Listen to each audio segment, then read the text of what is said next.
Do you ever have a choice between a glass of soda or a glass of water, and you pick the soda because, well, if you have a glass of soda today, it's not like you're going to wake up overweight and unhealthy tomorrow.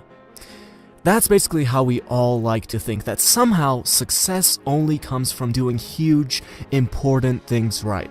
You're going to only buy kale for your house at some point and become ultra healthy, but until then, it's not like drinking this one soda will all of a sudden make you this unhealthy person in one day. So you have this big paradox. On one hand, you're right, the little decision doesn't really matter. This one decision won't really affect your health in any significant way.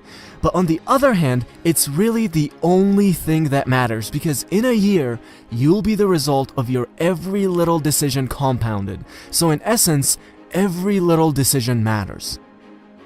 And these little things are easy to do. When you're on your lunch break tomorrow, you can make the choice to drink water instead of soda. Anyone is capable of doing that. But since it's easy to do, it's also easy not to do and just order the soda. But what if you decide to do this little thing right? You won't be any healthier the next day, but after a year of drinking water instead of soda every lunch, you would see huge health benefits from it. And you can apply this to anything. What if you just read 10 pages of a good book every night before you go to bed? Anyone could do that. That's a pretty easy thing to do. But since it's pretty easy to do, it's also pretty easy to just ignore it and not do it. If you read 10 pages tonight, it's not like you will wake up this smart, enlightened person tomorrow. But what about a year from now?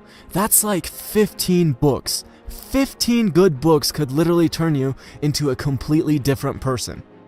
What if you do this for 4 years at college while everyone else around you doesn't read the 10 pages because it's not like they're going to be any better the next day? That's like 60 books. 60 good books could put you ahead of every single one of your friends, whether that be related to finances, relationships, or just overall happiness. So again, you have this paradox. On one hand, you can fall for the unsuccessful mindset of, well, it's not like this little decision matters, but in reality, the little decisions that we make is all that matters. Every little decision of yours will be compounded at the end of the year, and who you are will be the result of it all. Now, here's the thing. I think it's just human and okay to indulge in things. I do it all the time. It's not like I'm this little robot who does everything quote unquote right. But I'm at least more aware of how I think about the little things. I have a vision of who I want to be in a year. And I ask myself with every little decision, is this going to move me closer to that person or not?